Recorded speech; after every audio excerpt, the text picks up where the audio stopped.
Hello friend, welcome to creative pixel.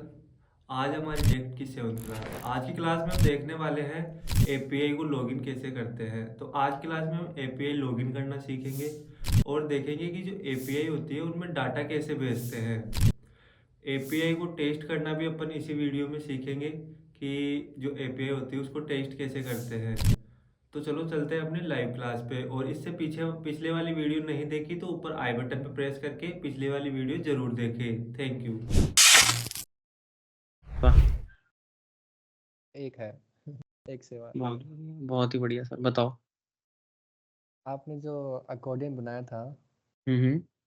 उसमें केवल हम जब एक को अनेबल करते हैं तभी वो अनेबल ऑल होता है। जो हम सेलेक्ट करेंगे ना वो केवल वही अनेबल होंगे ऑल से।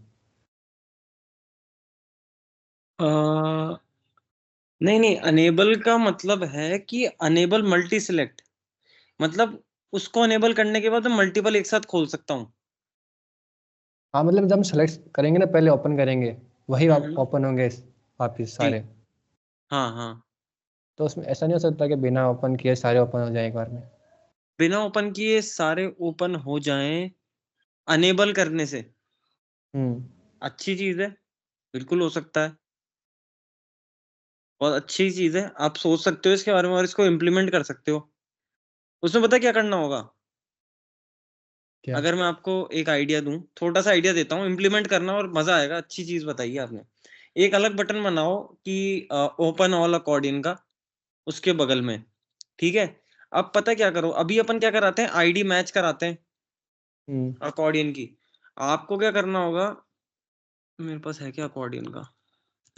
बहुत बढ़िया चीज पूछी है भाई।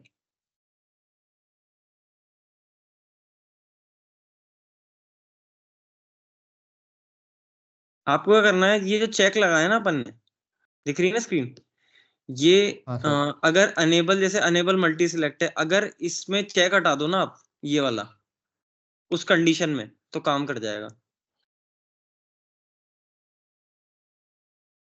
ठीक है, कि जैसे अनेबल हो तो सारे दिख जाएं, समझ गया। ऐसे। ये हटा दोगे ना तो सब दिख जाएगा।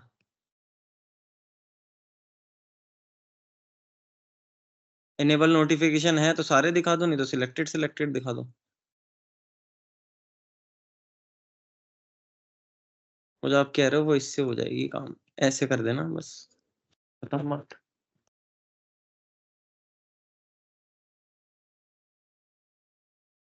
ओह ठीक है।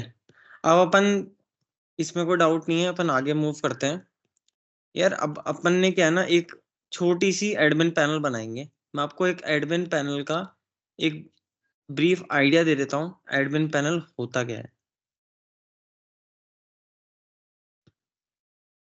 जैसे डेव ये है, ठीक है। एडमिन पैनल क्या होता है, जैसे जो वेबसाइट होती है ना, जैसे उसको मैनेज करने का पैनल होता है। जैसे ये एक धन एक्सपर्ट नाम से वेबसाइट है, इसमें बुकिंग्स वगैरह आती हैं, तो उसके लिए एक एडमिन पैनल बना हुआ है। तो ऐसा ही कुछ अपन भी बनाएंगे। इससे क्या होगा ना, एडमिन पैनल बनाने का मेरा रीजन ये है कि अपन कम चीजों में सारे चीजें कवर कर लेंगे। ठीक है। जैसे एक तो अपन ये लॉगिन वाला बनाएंगे पूरा मैकेनिज्म, इसमें लॉगिन होगा, लॉगिन करेगा, है ना। यही एपीआईज मैं यूज कर रहा हूँ इसलिए आपको बता रहा हूँ।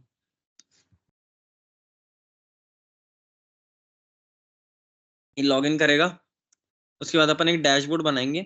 अपना डैशबोर्ड कुछ ऐसा नहीं दिखेगा। अपन क्या करेंगे, एक डैशबोर्ड बनाएंगे जो कि ऐसा खुलेगा, खुलते ही पेज ऐसा खुलेगा, है ना। उसके अंदर सारे यूजर्स की लिस्ट दिखेगी, यूजर ऐड कर पाएगा वो, है ना। ऐसा खोलेंगे, एक पेज खुलेगा ऐसा, उसमें वो यूजर ऐड कर पाएगा। ठीक है। सेव करेगा और यहाँ पे यूजर की लिस्ट के अंदर वो आ जाएगा। ठीक है। फिर वो उसको डिलीट भी कर सकता है। ठीक है। और कोशिश करेंगे कि अपडेट का भी कर दें, अपडेट भी कर सकता है जो करंट उसका डेटा है, ऐसे। ठीक है। ये करेंगे अपन।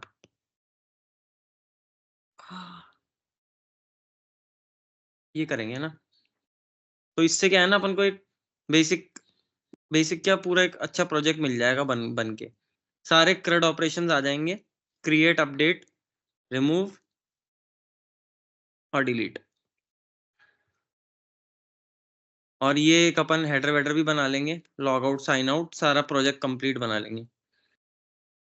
इसको अपन ट्राई करेंगे, जैसे आज शुरू कर रहे हैं ना, तो मेरा ये प्लान है कि अपन इसको 4 से 5 दिन में खत्म करते हैं।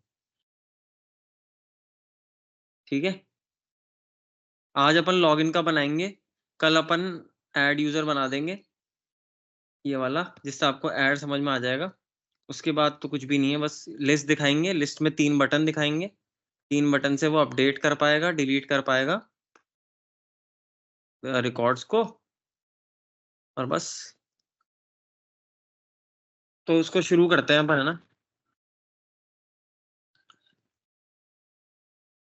अब देखो, इसके लिए ना बेसिकली सबसे पहले होते हैं लॉगिन पेज। अब मैं क्या ना, मैं डिजाइनिंग पे फोकस नहीं करेंगे अपन, क्योंकि अपने पास टाइम कम है। डिजाइनिंग सबको आती है, डिजाइनिंग पे टाइम वेस्ट करके कोई सेंस नहीं है।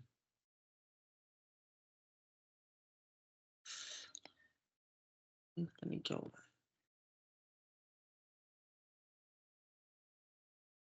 तो आगे अपन मूव करते हैं इस पे। मैंने लॉगिन पेज बना दिया है। डिजाइन में ऑलमोस्ट कोशिश करूंगा कि बना के ले आऊं, ताकि अपन को यहाँ पे टाइम वेस्ट ना करना पड़े डिजाइन पे। ठीक है गाइस, अब देखो, इसमें किसी को डाउट है अगर बता दो। सिंपल स्टाइल है ना। मैंने डिजाइन बनाई है स्टाइल की, मतलब नहीं है इससे। ये लॉगिन है, वो माउस हैंडलर सबने देखा होगा, जो ये मूव करता है ना, ये जो मूव कर रहा है ना, हाथ कर रहा हूँ तो ये हैंडल ये हो रहा है, ये दूर लेके जा रहा हूँ तो ऐसा हो रहा है। ये डिजाइनिंग में आई होप सबने देखा होगा, नहीं देखा होगा तो कोई बड़ी चीज नहीं। ठीक है, यहाँ तक सबका ओके। इसको ना भी यूज करें अगर तो कोई दिक्कत नहीं है। अब देखो, फॉर्म बनाया होगा सबने, आई एम श्योर। अब देखो, फॉर्म में क्या होता है ना, ये लॉगिन कर रहे हैं अपन, तो लॉगिन में हर चीज में जहां पर भी इनपुट्स वगैरह होंगे ना, वहां पे फॉर्म्स बनते हैं। तो ऐसे इनपुट क्रिएट होते हैं, सबने देखा होगा, इनपुट सबने क्रिएट किए होंगे। इनपुट ईमेल है तो अपन ईमेल में टाइप ईमेल दे दिया, प्लेस होल्डर जो आ रहा है वो दे दिया, स्टाइल दे दी, रिक्वायर्ड। रिक्वायर्ड का मतलब ये होता है कि ये फील्ड रिक्वायर्ड है। इसका मतलब होता है रिक्वायर्ड है, ये अपन को ये इनपुट बॉक्स देता है, ये फंक्शनलिटी। इसका मतलब ये है कि मैं अगर इसको हटा दूं ना, ये इसके बिना सबमिट ही नहीं होगा, इसके बिना सबमिट नहीं होगा अगर मैंने इसको रिक्वायर्ड कर रखा है तो। इसका मतलब ये होता है कि इसमें कुछ डालो तभी ये सबमिट होगा। सबमिट के लिए अपन बटन यूज करते हैं। अगर मैं किसी बटन को सबमिट ना करूं, है ना, तो मतलब वो सबमिट नहीं माना जाएगा। मैंने इसको टाइप सबमिट दिया ना, इसका मतलब ये इस फॉर्म को सबमिट करने का बटन है। ठीक है, ये फॉर्म इसी बटन से सबमिट होगा, क्योंकि मैंने इसका टाइप सबमिट दे दिया है। और डिजाइन पॉइंट ऑफ व्यू से तो सब क्लियर है। अब देखो, मैं आपको कुछ चीजें बताता हूँ फॉर्म में क्या क्या चीजें होती हैं। देखो, फॉर्म में 2 चीजें होती हैं, एक तो डेटा सबमिट करना, ठीक है, एक आपने देखा होगा वैलिडेशन होता है हमेशा। ठीक है, अगर मैं कोई ईमेल डाल रहा हूँ तो उसका वैलिडेशन होगा जो बैकएंड से मेरे पास आएगा, है ना। तो मुझे उसका वैलिडेशन लगाना होगा, एरर दिखाना होगा, और फील्ड्स का ये डेटा एपीआई में भेजना होगा। एपीआई का मैं आपको एक बार चेहरा दिखा देता हूँ ताकि आपको समझ में आ जाए। ये एपीआई है गाइस, सबने एपीआई देखी होगी जिसने बैकएंड किया है। रोहित, मैं आपको एक चीज छोटी सी बता देता हूँ, ये एपीआई होती है गाइस। ठीक है, ये अपन को बैकएंड वाला बना के देता है। As a front end developer आपको ये एपीआई मिलती है। As a front end developer आपको ये एपीआई मिलती है। आपको कॉल रिक्वेस्ट मिलेगी, आप इसमें जाओगे, है ना, इसमें करोगे पेस्ट और इंपोर्ट करोगे, वो आपके पास खुल जाएगी। आपका काम यहाँ से शुरू होता है। देखो, जब भी आप फ्रंट एंड डेवलपर हो ना, आपको ये देखना है कि इसमें कौन कौन से पैरामीटर्स हैं। ठीक है, ये होता है बॉडी। बॉडी में जाता है, जो अपन बॉडी में 3 तरीके से एपीआई में है ना डेटा भेजा जाता है। ठीक है, पहले तो इसके टाइप्स देख लेते हैं। 1 2 3, 3 मेन है। ये काम नहीं आएगा और ये काम नहीं आएगा, ये दोनों बिल्कुल काम नहीं आएंगे। गेट की रिक्वेस्ट वो होती है जिसके अंदर अपन डेटा लेते हैं। ठीक है, जैसे अपने पास लिस्ट आ रही थी ना, अगर अपन ने कल किसी को याद हो तो, जब यूज इफेक्ट में एपीआई चला के डेटा गेट किया था, उसमें क्या होता है, अपन एपीआई से डेटा गेट कर रहे हैं, और इसमें अपन क्या कर रहे हैं, भेज रहे हैं डेटा, है ना। तो डेटा जो भेजा जाता है ना, बॉडी में भेजा जाता है हमेशा। ठीक है, ये है पोस्ट की एपीआई। जब डेटा भेज रहे हो ना आप, जैसे कोई फॉर्म सबमिट कर रहे हो या कोई लॉगिन कर रहे हो, मतलब डेटा भेज रहे हो आप फ्रंट एंड से कुछ टाइप करके, उसको पोस्ट की एपीआई में आएगा। और डेटा गेट कर रहे हो, अगर कोई एपीआई आपको यूजर का डेटा दे रही है, लिस्ट दे रही है, तो वो गेट की एपीआई में आएगा। पैच की एपीआई होती है, मान लो आपको 4 फील्ड हैं, अब मुझे इस फील्ड को अपडेट कराना है, अपडेशन के लिए पैच काम में आता है, और पुट भी अपडेट के काम में आता है। पर पुट यूज नहीं लिया जाता है, क्योंकि पुट क्या करता है ना, पुट पूरे के पूरे ऑब्जेक्ट को अपडेट कर देता है डेटाबेस में। अगर डेटाबेस में पूरा का पूरा जेसन है ना, और मैंने इसको अपडेट किया, तो वो पूरा का पूरे जो भी, अगर आप मैंने खाली भेजे तो खाली अपडेट कर देगा, इसलिए पुट यूज में नहीं आता है। पैच काफी फास्ट होता है, और पैच सिर्फ जो पैरामीटर में भेज रहा हूँ ना, सिर्फ उसी को अपडेट करेगा, उसी के चेंजेस करेगा, बाकी सबको वहीं का वहीं छोड़ देगा। ये सवाल आपसे इंटरव्यू में पूछा भी जा सकता है, तो आपको ये चीज क्लियर होनी चाहिए, पुट और पैच में क्या डिफरेंस है। डिलीट बेसिकली एक पूरा प्रॉपर डिलीट कर देता है, आपके डेटाबेस से उस ऑब्जेक्ट को निकाल देगा। ठीक है, अपन डेटाबेस साइड नहीं जा रहे हैं, अपन से फ्रंट एंड के तरीके से बात कर रहे हैं, है ना। ये डेटा आपको as a front end developer इस एपीआई को देना है, ये एपीआई आपको बैकएंड डेवलपर बना के देंगे। ठीक है, कुछ हेडर्स होते हैं, हेडर्स अभी इसमें कोई जरूरत नहीं है, तो नहीं तो ऑथराइजेशन जो लॉगिन के बाद जो एपीआई होती है ना, उसमें ऑथराइजेशन भी होता है, वो भी अपन बात करेंगे आगे जाके क्या होता है क्या नहीं होता। और डेटा भेजने के देखो 2 तरीके होते हैं, एक तो बॉडी, एक पैरम्स। पैरम्स वो होता है जो जो आपके यूआरएल के साथ जाता है। जैसे अगर मैं आईडी यहाँ पे भेजना चाहूँ, ये देखो ऊपर टाइप हो रही है ना, ऐसे जाएगी फिर वो आईडी, यूआरएल के साथ ही डेटा भेज सकता हूँ मैं। तो वो बैकएंड की रिक्वायरमेंट है, बैकएंड वाले अगर आपको बोलेंगे पैरम्स में भेजना है, तो याद रखना ये ऐसे पैरम्स में भेजते हैं डेटा। ये आपको फ्रंट एंड पे भी भेज सकते हो, क्वेरी के अंदर ऐड करके, यूआरएल के अंदर ये ऐड करके लिख के भेज सकते हो आप। ठीक है, पर अब इस एपीआई की रिक्वायरमेंट नहीं है पैरम्स, इसमें अपन को बॉडी में डेटा भेजना है, सिंपल ऐसे 2 पैरामीटर्स, अपना काम डन। ठीक है, एपीआई को टेस्ट करना ऐसे होता है, इस पे सेंड पे क्लिक करो, रिस्पॉन्स देगी। यार रिस्पॉन्स क्यों नहीं दिया इसने, ओह ये देखो, हाँ ये अच्छी चीज है पकड़ भाई, ये एपीआई पोस्ट की है। अब मैंने इसमें देखो पुट कर दिया, इसको पुट करूंगा एरर दे देगी, गेट करता हूँ, एरर दे दिया, नॉट फाउंड। पोस्ट की एपीआई है, पोस्ट में ही भेजनी पड़ेगी, ये आपको बैकएंड डेवलपर बताएगा। पोस्ट के देखो, पोस्ट करा, एपीआई का रिस्पॉन्स आ गया, ये यूजर का डेटा आ गया, सक्सेसफुली लॉग्ड इन, ये है अपनी एपीआई का रिस्पॉन्स। इसके बेस पे अपन ये मानेंगे कि बंदा लॉग्ड इन हो गया, ये यूजर की डिटेल भी आ गई। ठीक है, ये सारा डेटाबेस से खेल हो रहा है, इसमें अपना कोई रोल नहीं है। अरे यार, अगर मैं पासवर्ड गलत दे दूंगा, एपीआई रिस्पॉन्स दे देगी, पासवर्ड इज नॉट वैलिड। ठीक है, कोई दिक्कत की बात नहीं है, सही पासवर्ड भेजेंगे, एपीआई मक्खन की तरह चलेगी। तो अपन को देखना है कि भाई इसको इंटीग्रेट कैसे करना है। सिंपल सा चीज है, देखो थोड़ा सा ये एक ध्यान देने वाली चीज है कि डेटा भेजते कैसे होते हैं। डेटा भेजने के लिए देखो, सबसे वैसे तो इसके है ना एडवांस तरीके भी बन आ गए हैं, पर सबसे बेसिक तरीका जो होता है ना, जो फर्स्ट सीखा जाता है, वो होता है स्टेट के थ्रू, है ना। अब अगर मुझे इसका डेटा भेजना है ना, तो मुझे स्टेट बनानी पड़ेंगी 2, जितनी मेरे पास फील्ड है। अभी मेरे पास 2 फील्ड है ना, तो मैं अभी इसका अपन स्मॉल तरीका भी देखेंगे जब अपन फॉर्म सबमिट करेंगे ना यूजर वाला, तब देखना इसका स्मॉल तरीका भी देखेंगे। पर अभी आपको कंफ्यूजन ना हो इसलिए मैं बना रहा हूँ, मैं 2 स्टेट बना रहा हूँ। एक तो मेरे को इसका ये वाला फील्ड भेजना है, एक ये मुझे ये वाला भेजना है, तो मैं दो स्टेट बनाऊंगा। सेट ईमेल, ठीक है, ये बड़ा camel casing, set email you state, string है वैल्यू खाली छोड़ दी। अब ये एरर दे रहा है भाई, यू स्टेट को इंपोर्ट करो, इंपोर्ट यू स्टेट। ठीक है, एक और बनाऊंगा पासवर्ड के लिए, 2 फील्ड है ना मेरे पास, पासवर्ड सेट पासवर्ड, ठीक है, यू स्टेट। ठीक है, अब एक मेरे को देखो एरर भी दिखाना पड़ेगा, जैसे अगर आपने नोटिस करा हो एपीआई एरर भी देगी भाई। अगर आपने ईमेल गलत डाला तो एपीआई बताएगी ना कि भाई ईमेल गलत डाला है आपने, इस ईमेल को सही डालो। तो ये एरर भी अपन को यूजर को दिखाना पड़ता है ना बेसिकली, कि भाई रॉन्ग पासवर्ड है, चेंज तो करो। तो एक स्टेट में उसके लिए दिखाऊंगा। हर चीज जो भी डायनामिकली चेंज होगी ना, उसके लिए बेसिकली स्टेट बना रहा हूं मैं। एरर, ठीक है, और set error. Okay, let's keep it like this only. Use state, ठीक है, ये थोड़ा सा बोरिंग हो रहा है। यूज स्टेट बना लिया, ठीक है। अब एक है ना लोडिंग वाला होता है।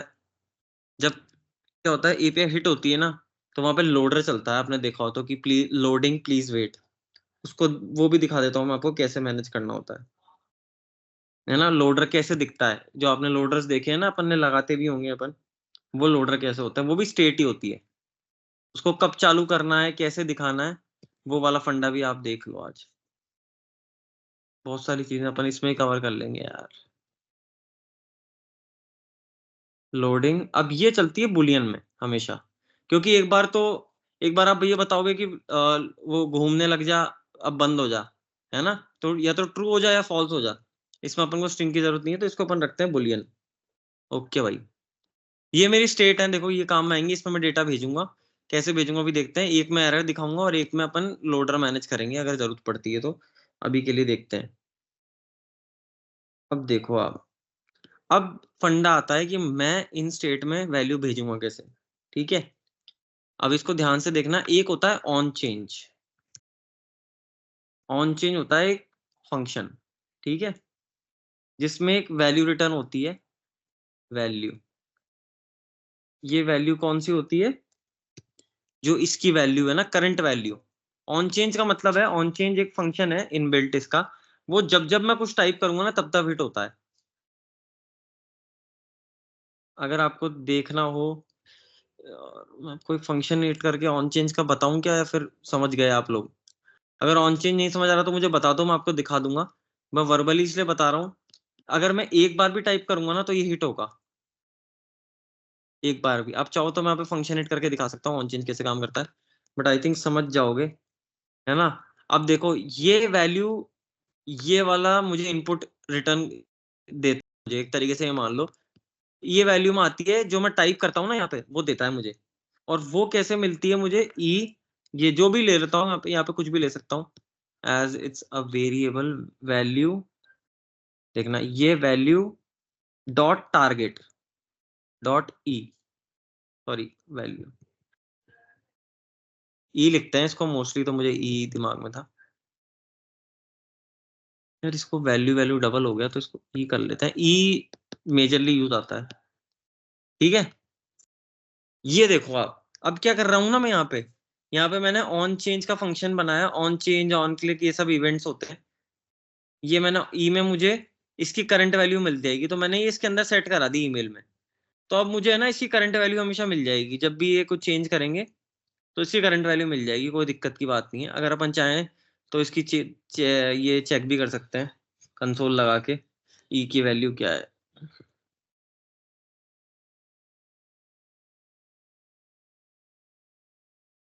ईमेल, ठीक है,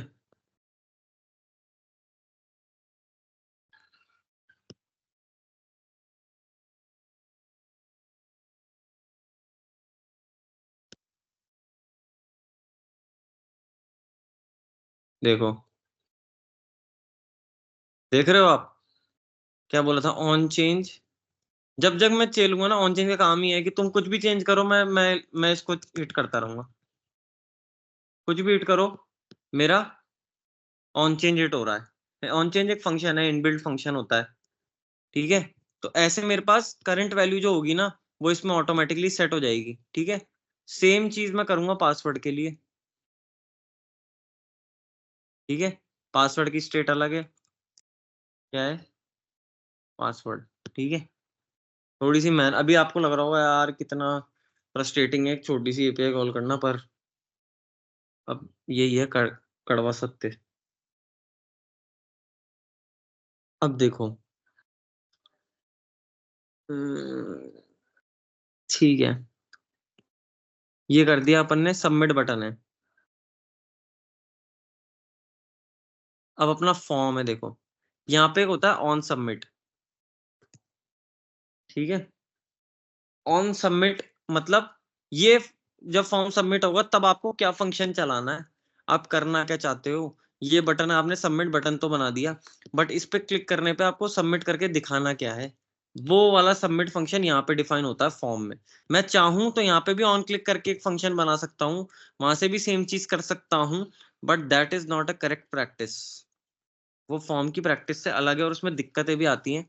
एग्जैक्टली अपन डीप में जाएंगे तो आप ढूंढ सकते हो गूगल पे क्या दिक्कत आती है। एक फंक्शन बनाता हूँ हैंडल लॉगिन, ठीक है। अब ये कहेगा कि भाई नाम तो रख दिया, इसका फंक्शन बताओ तो सही, क्योंकि पता है क्या होगा, चलो मैं आपको बता ही देता हूँ, 2 मिनट लगेगी। अभी मैंने ये फंक्शन बनाया, इसको बना देता हूँ नहीं तो।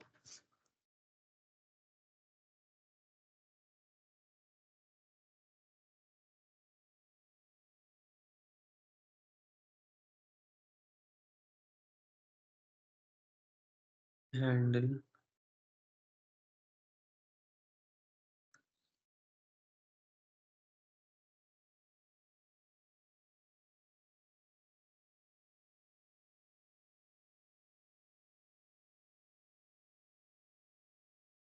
ये देखो,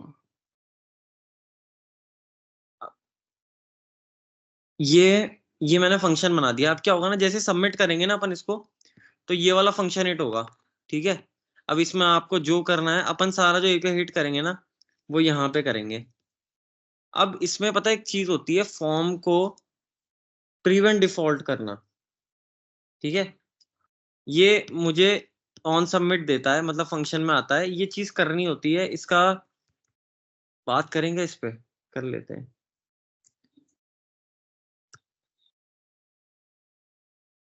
ये देखो मैं आपको लिख गूगल पे दिखाता हूँ इसका मतलब क्या होता है, या चैट जीपीटी पे दिखा देता हूँ।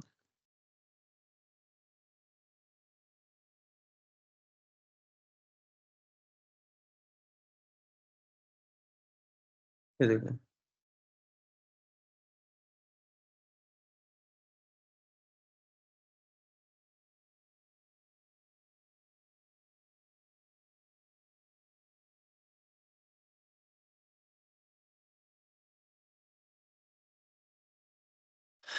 Not all event are cancel. मतलब ये क्या करता है, फॉर्म सबमिट की जो क्या होता है, जैसे अपन ने देखा होगा रीरेंडर होता है ना। कुछ भी स्टेट चेंज होती है तो रीरेंडर होता है। तो प्रीवेंट डिफॉल्ट को अगर अपन प्रीवेंट डिफॉल्ट कर देते हैं ना, तो उसको इवेंट को कैंसिल कर देता है, उसको रीरेंडर नहीं होने देता जब तक फॉर्म सबमिट नहीं होता बेसिकली। ये देख रहे हो, method cancel the event if cancellable, meaning the default action belongs to the event will not occur. कोई भी इवेंट हो रहा होगा ना तो उसको अकर नहीं होने देगा और पहले फॉर्म को सबमिट करेगा। इसका यही एक्सप्लेनेशन है, पर ये पूछा जाता है इसमें कभी कभार, ठीक है।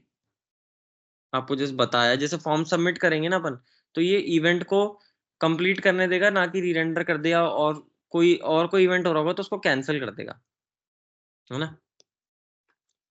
ठीक है। अब अब देखो एक चीज होती है ट्राई, ठीक है, और कैच। भाई ये बहुत इंपॉर्टेंट चीज है, इस पे ध्यान देना एक बार। ये आप लोग पहली बार देख रहे हो ना, इसलिए आपको गंदा लग रहा है, अभी करेंगे तो इजी लगेगा, ठीक है। ये क्या चीज है ना, ट्राई कैच है। ट्राई कैच क्या होता है, एरर हैंडलिंग के काम में आता है। अभी आप इंटरव्यू दोगे ना, तो आपको इंटरव्यूअर पूछेगा कि आप अपने एप्लीकेशन में how will you manage error. अगर मान लो मैंने यहाँ पे एपीआई कॉल करी, उसके अंदर कोई भी एरर आ गया किसी भी तरीके का, भाई डेटाबेस में एरर आ गया, मेरे सर्वर में एरर आ गया, फलाना ढिमकाना कुछ भी एरर आ गया, तो मैं उसको हैंडल कैसे कर रहा हूँ, मैं यूजर को क्या दिखाऊंगा। कुछ या देखा आपने, कभी कभी आ जाता है समथिंग वेंट रॉन्ग आपके एप्लीकेशन में, वो कैसे आता है, वो आता है ट्राई कैच से। ट्राई कैच का बेसिकली काम होता है, ट्राई जो ब्लॉक होता है ना, ट्राई का ब्लॉक में आप जो भी लिखोगे ना, अगर उसमें किसी भी तरीके का एरर आता है, किसी भी तरीके का एरर आता है, तो ट्राई ब्लॉक के अंदर वो कैच के अंदर आ जाता है और इसके अंदर अपन को वो एरर मिल जाता है। बेसिकली सिंपल सा काम है, एरर हैंडलिंग के काम में आता है। अब मैं इसको असिंक फंक्शन बनाऊंगा क्योंकि मैं पे एपीआई कॉल करूंगा।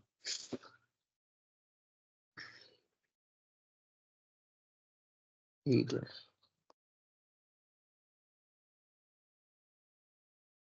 है ना। अब कल अपन ने एपीआई कॉल करना देखी थी, तो अपन वही कॉन्सेप्ट पे चलते हैं। यहाँ पे मैं रिस्पॉन्स गेट कर रहा हूँ, ठीक है। इसके अंदर मैं अवेट लगा रहा हूँ, अवेट की अपन बात कर चुके हैं। फैच, देखो एपीआई कॉल करने के भी बहुत तरीके होते हैं, उनमें से ये एक तरीका है। जरूरी नहीं है आप यही चूज करो, बट ये एक इजी है बिगनर्स के लिए, तो इसलिए अपन ये यूज कर रहे हैं। समझने में आपको आसानी रहेगी इससे, ठीक है। अब देखना, ये ऐसे पोस्ट की एपीआई होती है, हिट होती है। ये मेरी पोस्ट की एपीआई है, पहले सबसे पहले आ जाएगा इसका यूआरएल जो अपन को मिला है, ठीक है। दूसरी चीज अपन को मेंशन करनी पड़ेगी, भाई मेथड क्या है जो अपन ने बाहर लिखा है, ठीक है। मेथड है अपना पोस्ट, इसको हमेशा कैपिटल में रखना, स्मॉल मत कर देना। चलेगा तो चलेगा, हो सकता है कभी चल भी जाए गलती से, बट नहीं चलेगा 90% ऑफ द टाइम। और ये होता है हेडर्स, है ना। हेडर्स में अपन को बताना पड़ता है कि ये एपीआई है किस चीज की, है ना। इसमें दो तरीके होते हैं, या तो फॉर्म डेटा आता है या फिर जेसन एप्लीकेशन होती है। देखो अभी इसमें कहाँ लिखा होगा यार, ये जो जा रहा है ना जेसन में जा रहा है, ठीक है। इसको मैं चाहूँ तो फॉर्म डेटा में भी भेज सकता हूँ। फॉर्म डेटा में पता है कब भेजते हैं, जब अपन को फाइल्स भेजनी होती हैं। देखो फाइल लेके भेजूंगा ना मैं, तो मुझे फॉर्म डेटा में ही भेजनी पड़ेगी वैल्यू। ये देखो, ये देखो, अगर मेरी फाइल, कोई फाइल भेज रहा होता ना मैं, तो मैं फॉर्म डेटा के अंदर भेजता। पर अभी मैं नॉर्मल जेसन एप्लीकेशन भेज रहा हूँ, तो इसका लिखने का तरीका होता है कंटेंट टाइप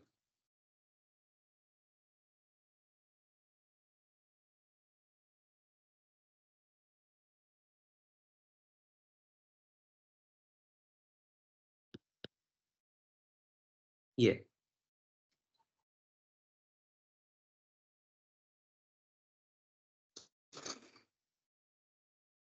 ठीक है। ये हेडर्स लिखने होते हैं। अब याद है मैंने आपको क्या बोला था, डेटा कैसे भेजना है अपन को, बॉडी में, बॉडी में बोला था ना, तो बॉडी आ जाएगी यहाँ पे। इसके बाद मेरा जेसन आ जाएगा जो मेरे को भेजना है। जेसन में क्या है, एक तो ईमेल भेजना है, सेम जो पोस्टमैन पे भेज रहे थे ना वैसे ही भेजना है। एक पासवर्ड भेजना है, ठीक है। अब मैं इसको स्ट्रिंगिफाई कर दूंगा, क्योंकि इसको स्ट्रिंग, अपन को डेटा जो भेजना होता है ना वो स्ट्रिंग के फॉर्मेट में भेजना होता है हमेशा। उसके लिए है अपने पास जेसन डॉट स्ट्रिंगिफाई, एक मेथड होता है। वो क्या करता है, इस पूरे को स्ट्रिंग बना देगा। इसको भेजने का तरीका स्ट्रिंग ही है। अब देखो भाई, दो तरीके हैं। क्या होता है ना, मैं चाहूँ, ये तो मेरा पैरामीटर का नाम है जो मुझे यहाँ से मिला है, ये फिक्स है, ये चेंज नहीं होगा। ये फिक्स है, ये मुझे बैकएंड वाले ने दिया है, ये फिक्स है ना। ये मैंने बनाया है, ये सेम भी बना सकता था, अलग भी बना सकता था। तो मैं इसको ऐसे भी भेज सकता हूँ, है ना। ऐसे भी भेज सकता हूँ, कोई प्रॉब्लम नहीं है, सेम चीज है। बट क्या होता है जावास्क्रिप्ट में, एक चीज होती है, अगर आपका वेरिएबल नेम सेम है ना, वेरिएबल नेम भी सेम है और आपका वैल्यू पैरामीटर भी सेम है, तो आप भले ही दोनों मत भेजो, एक भेज दो, ऐसे कर दो, बात सेम ही मान लेगा वो, है ना। मतलब सेम ही पैरामीटर का नाम ले लेगा और सेम ही वैल्यू ले लेगा और अपने आप ही डेटा भेज भाज के खत्म कर देगा। आप चाहो तो यहाँ पे फिर लिख दो, क्योंकि अपना पैरामीटर का नाम भी सेम है और जिसमें अपन को भेजना है वो भी सेम है, तो मैंने ऐसे ले दिया। आप चाहो तो इसके आगे यहाँ भी लिख देना, अगर आपको कंफ्यूजन हो रहा है तो। यो सेम चीज है, कोई फर्क नहीं है ना। ये तो पैरामीटर का नाम, ये उसका नाम, ऐसे लिख लो, आपको कंफ्यूजन नहीं होगा यार, ठीक है। ये भेज दिया। अब अपना डेटा तैयार है, अपनी एपीआई बराबर कॉल होगी, कोई दिक्कत नहीं है किसी भी तरीके की, ठीक है। एक चीज मैं और कर देता हूँ, कंसोल में चेक कराता हूँ रिस्पॉन्स क्या है भाई। रिस्पॉन्स अब देगी ना एपीआई, ठीक है।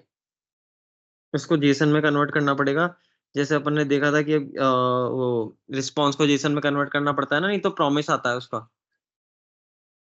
ये data is equals to response dot JSON, ठीक है। क्या हो गया भाई?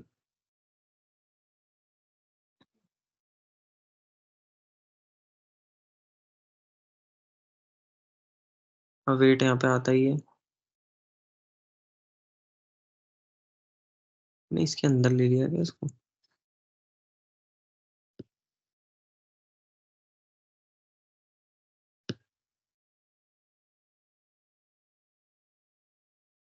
वो मैंने एपीआई के ब्लॉक में ले लिया। देखो इस ब्लॉक के अंदर नहीं लिख सकते आप, ये बता रहा है कि भाई इसके अंदर कहाँ लिख रहे हो। ये एपीआई का ब्लॉक है, ये एपीआई कॉल होगी, इसके अंदर आप कुछ अंशंट कंसोल वंसोल कुछ नहीं लगा सकते। लगा तो सकते हो बट कोई मतलब नहीं है उसका। अभी देखो मेरे पास ये रिस्पॉन्स गेट होगा, उसको मैं यहाँ पे गेट कर सकता हूँ लिख के कैसे। ये मेरा एपीआई का रिस्पॉन्स है,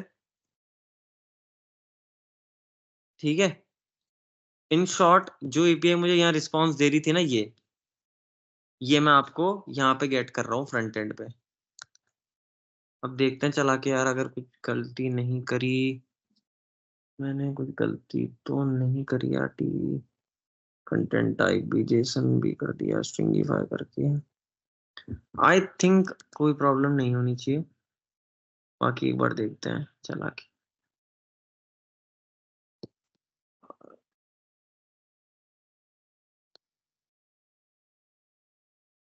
हाँ देखो आ गया भाई, एपीआई चल पड़ी अपनी।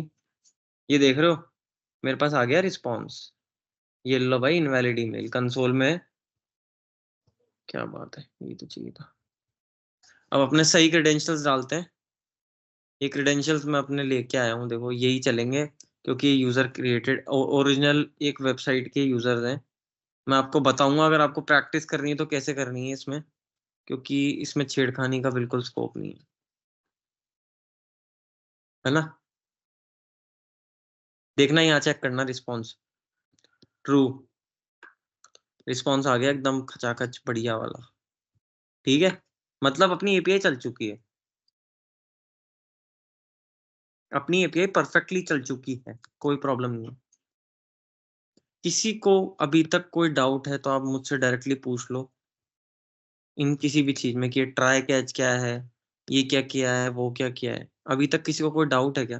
तो अब देखो एपीआई कॉल हो गई, जो एपीआई कॉल कॉल करते हैं ना अपन, वो यही एपीआई कॉल होना होता है पूरी दुनिया में, चाहे गूगल फेसबुक में भी यही एपीआई कॉल होती है इसी तरीके से। हाँ देखो बड़ी एप्लीकेशंस में मैनेज करने का तरीका थोड़ा सा अच्छा होता है, थोड़ा तरीके से होता है, बट काम मोटा मोटा कहीं ना कहीं जाके यही हो रहा होता है ना। अब देखो अपना एपीआई तो कॉल हो चुकी है, अब अपन थोड़ी एरर हैंडलिंग कर लेते हैं इसकी, है ना। भाई अभी देखो, अभी तो मेरे को दिख ही नहीं रहा कि मेरा लॉगिन हो गया है क्या हो गया है। कुछ कुछ वो तो दो कि लॉगिन हुआ है, एरर आया है, क्या गलत डाला है क्या नहीं डाला। वो वाला काम थोड़ा कर लेते हैं एक बार इसका। एपीआई अपनी कॉल हो चुकी है, अपन को पता है, पर सामने वाले यूजर को नहीं पता अभी, जो अपनी एप्लीकेशन यूज करेगा, ठीक है। तो पहला तो अपन एरर हैंडलिंग करते हैं और मैनेज करते हैं ना। अब देखो, अब मेरे को चेक लगाना है कि भाई मेरा डेटा, ये एक बार कहाँ गए यार रियल क्रेडेंशियल्स।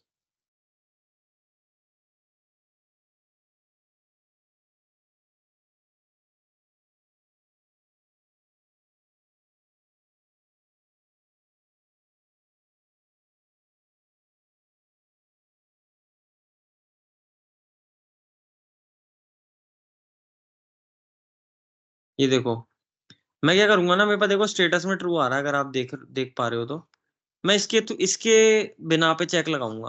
अगर मेरा ये स्टेटस ट्रू है ना, तो मैं दिखा दूंगा यूजर को कि you are successfully logged in, thank you for logging in, या फलाना जो भी अलर्ट देना देता हूँ, है ना।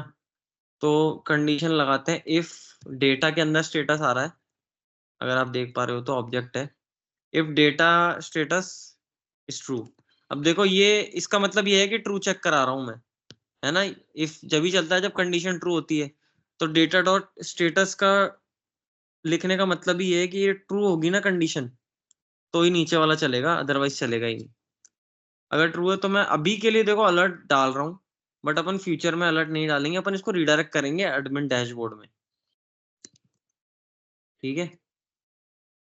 अभी तो मैं ऐसे ही लिख रहा हूँ, पर इसके बाद अपन इसको रिडायरेक्ट भी करेंगे, मैं आपको बताऊंगा रिडायरेक्शंस कैसे होते हैं। यू आर लॉग्ड इन, ठीक है।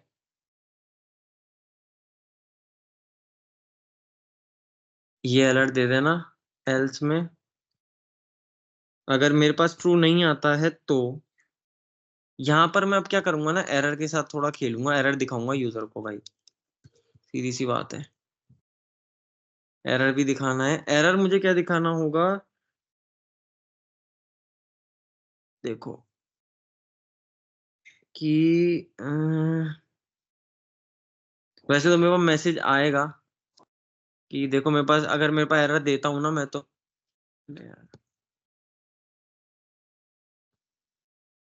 ये देखो मेरे को एपीआई एरर देती है, अगर आप नोटिस करोगे ना, ये बैकएंड वाले देते हैं। बैकएंड वाले नहीं दे तो बैकएंड वाले को बोल दो भाई एरर नहीं आ रहा। ये देखो मुझे मैसेज के पैरामीटर में एरर दे रहा है, क्या है। तो यार मैं यही एरर यूजर को भी दिखा देता हूँ ताकि मुझे ज्यादा मेहनत नहीं करनी पड़े। मैं क्या करूंगा, set error data dot message, ठीक है, कि भाई ये एरर दिखा देंगे। एरर कैसे दिखाना है दैट वी विल डिस्कस। अब देखो प्रॉब्लम ये है, ये तो वो है जो एपीआई एरर दे रही है ना। एपीआई चल सही रही है, ऑल्दो लॉगिन नहीं हो रहा, बट एपीआई चल सही रही है। बट मान लो इन केस एपीआई में कोई दिक्कत आ गई, सर्वर बंद हो गया या डेटाबेस का कोई बैकएंड का इशू आ गया, ये एपीआई चली ही नहीं, है ना, तो मैं क्या करूंगा। तो भाई फिर मेरे पास एरर तो है नहीं, है ना। तो मैं क्या करूंगा, set error something went wrong, मुझे भी नहीं पता क्या इशू है, तो मैं ये भेज दूंगा समथिंग वेंट रॉन्ग। देखा होगा समथिंग वेंट रॉन्ग सबने, ठीक है।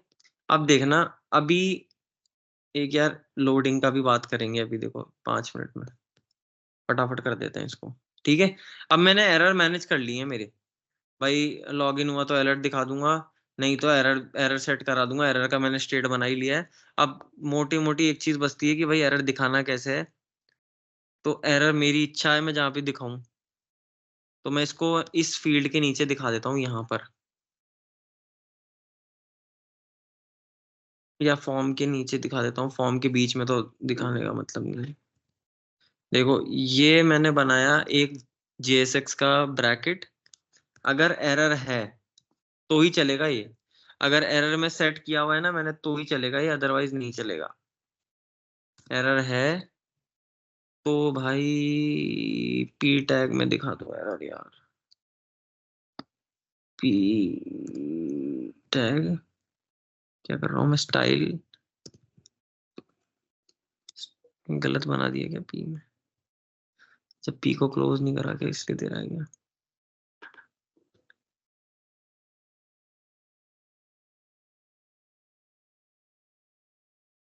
स्टाइल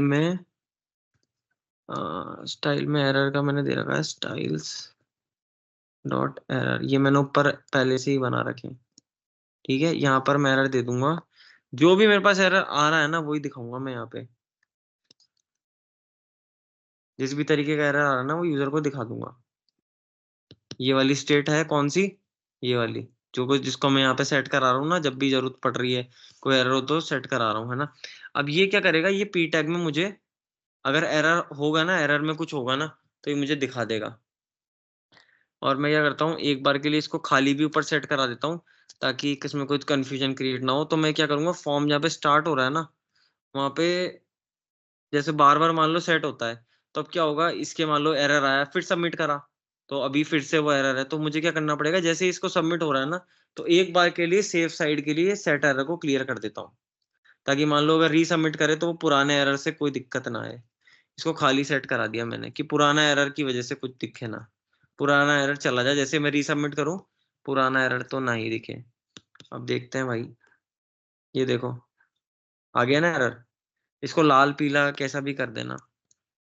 मेरा यार मैंने बनाई तो थी स्टाइल एरर की, एरर कहाँ है, अच्छा एरर का बनाया नहीं क्या, बनाया तो था। 1 मिनट है ना, फटाक से बना लेते हैं।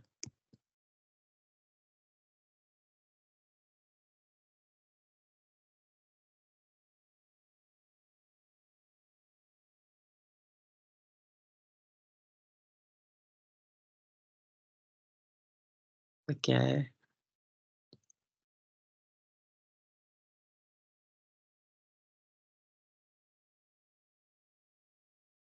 ऐड हो गया। अब देखो जो भी एरर है ना वो मेरा आ जाएगा। इनवैलिड ईमेल है, इनवैलिड, अरे वो लॉग्ड इन हो गया, देखो ये आ गया। अलर्ट भी दिखा दिया, you are logged in successfully, password गलत है, you please enter a valid password भी आ गया। अपनी एरर हैंडलिंग कंप्लीट हो चुकी है। एक फॉर्म को सबमिट करने के लिए अगर मैं ईमेल गलत डालूंगा, इनवैलिड ईमेल, ईमेल भी सही है, पासवर्ड भी सही है, तो अलर्ट आ गया, यू आर लॉग्ड इन। ये अपन ने सारा गेम कर दिया। अगर आपकी इच्छा हो तो मैं एक बार फटाक से लोडिंग भी दिखा देता हूँ कि भाई एक बार क्लिक हो जाए तो ये जो दिख रहा है ना, ये ऐसा देखो दिख रहा है ना, ये यहाँ पे अपन कुछ मैनेज कर देते हैं। एक बार लोडर टाइप कुछ दिखा देते हैं, सेट लोडिंग की है अगर। अब देखो एक तो ये तरीका है कि बार बार सेट होना नहीं चाहिए ना ये, तो मैं इसको है ना यहाँ पे भी ऐड कर सकता हूँ कि एक बार ही क्लिक हो वो। इसका भी एक तरीका होता है, इसके अंदर ही अपन को इनबिल्ट डिसेबल्ड की फंक्शनैलिटी मिलती है कि तुम उस डिसेबल्ड को मैनेज कर लो अपनी तरीके से ही। ये मैंने डिसेबल कर दे वो, मैंने इसको बता दिया कि डिसेबल कर देना जब ये ट्रू हो। ठीक है, ये जब भी ट्रू हो इसको डिसेबल कर देना। इसका मतलब क्या हुआ बताते हैं क्या हुआ। अब मैं इसको जब भी हैंडल लॉगिन स्टार्ट होता है ना, तब इसको मैं यहाँ पर ट्रू कर दूंगा, है ना। मतलब जैसे ही मैंने क्लिक किया फंक्शन तो ये ट्रू हो गया, है ना। अब देखो एक और ब्लॉक होता है कैच, फिर होता है फाइनली। ये होता है फाइनली ब्लॉक। फाइनली ब्लॉक चलता है जब आपका ट्राई भी चल गया, ट्राई पूरा अच्छे से चल गया, है ना, कोई एरर नहीं आया, बढ़िया मस्त चल गया, तो फाइनली का ब्लॉक चलता है। अगर कोई एरर आ गया ना तो फाइनली का ब्लॉक नहीं चलता कभी भी, है ना। तो मैं क्या करूंगा, इसको यहाँ पर बंद करा दूंगा कि भाई अगर सब कुछ सही से चल जाए ना तो लोडर बंद कर देना। इसको मैं यहाँ पे फॉल्स कर दूंगा, ठीक है, ओके। तो अब क्या करेगा वो, इसको डिसेबल कर देगा, बार बार क्लिक ही नहीं करने देगा।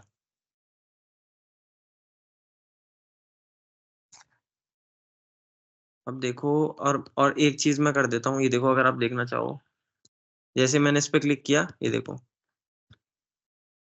डिसेबल कर रखा है अभी तो इसने इसको फॉल्स रखते हैं बाय डिफॉल्ट। भाई इनिशियली तो फॉल्स ही होगा ना, नहीं तो क्लिक ही नहीं करने देगा वो। ये देखो, is loading is not a function, कर रहा है भाई। अरे यार, ये पता क्यों दिया, मैंने इस लोडिंग से सेट करा दिया। भाई अपलोड तो सेट लोडिंग से करते हैं ना, ये यहाँ पे बस दो ही जगह तो किया है। अभी देखो जैसे क्लिक किया, ये मुझे बार बार बार क्लिक नहीं करने देगा। यू आर लॉग्ड इन, सही से मैंने जो है क्या देख लेंगे। अभी बटन के अंदर मैं एक और बना रहा हूँ ऐसा ही एरर जैसा लोडिंग का, कि अगर लोडिंग ट्रू हो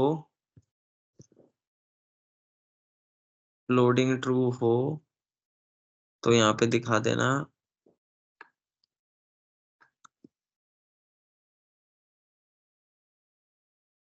यहाँ पे दिखा देना लॉगिन लॉ, प्लीज वेट।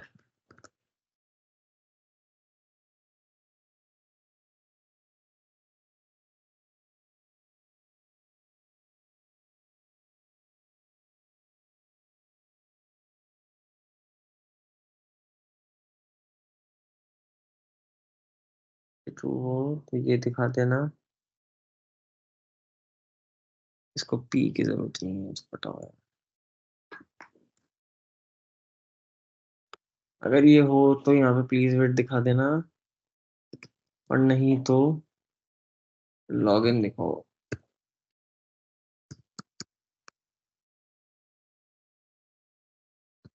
ये इस लोडिंग है ना कि लोडिंग, ठीक है, ऐसा डॉट डॉट डॉट डॉट दिखा देंगे, नहीं तो लॉगिन। ये लोडर है, ये देखो प्लीज वेट, आ गया लॉगिन, प्लीज वेट, ओके देखो फिर लॉगिन। ये लोडर है बेसिकली। अब यहाँ पे मैंने तो ये दिखा दिया, अब आप गोल गोल दिखा दो, कुछ भी कर दो, कोई दिक्कत नहीं है। Please wait, login, please wait, ये लोडर है। इसको अपन मैं चाहूँ तो गोल गोल करके भी दिखा सकता हूँ। यही ऐसे ही लोडर काम करता है। जहाँ पर आपको ओपन कराना है, मैंने फंक्शन जैसे हिट हुआ ना, मैंने लोडिंग को ट्रू कर दिया और जैसे ही खत्म हुआ फॉल्स कर दिया, बस ये डन है भाई। अब कल अपन है ना क्या करेंगे, कल अपन इसको अंदर रिडायरेक्ट करेंगे। जैसे लॉगिन करेगा ना ये, तो ये अंदर पेज पे जाएगा और एक डैशबोर्ड दिखेगा जहाँ पर यूजर की लिस्ट होगी। वहां से यूजर ऐड कराएंगे, अपडेट कराएंगे, वो सब कराएंगे। आज मैंने कर दिया, अगर कोई डाउट हो तो अपन कल भी डिस्कस कर सकते हैं इसको, है ना? ठीक है, थोड़ा सा समझ लेना आप इसको, कुछ भी नहीं है यार, देखो देखा जाए तो यही है। अगर आप इसको एक बार भी कर लोगे ना प्रैक्टिस, आपको समझ में आ जाएगा सच में। बाकी कोई भी डाउट हो तो अपन कल डिस्कस कर लेंगे। तो ये आप देख लेना, कल अपन रीडायरेक्शंस वगैरह थोड़ा देखेंगे, रिएक्ट राउटर डॉम के बारे में पढ़ेंगे। फिर कल मिलते हैं।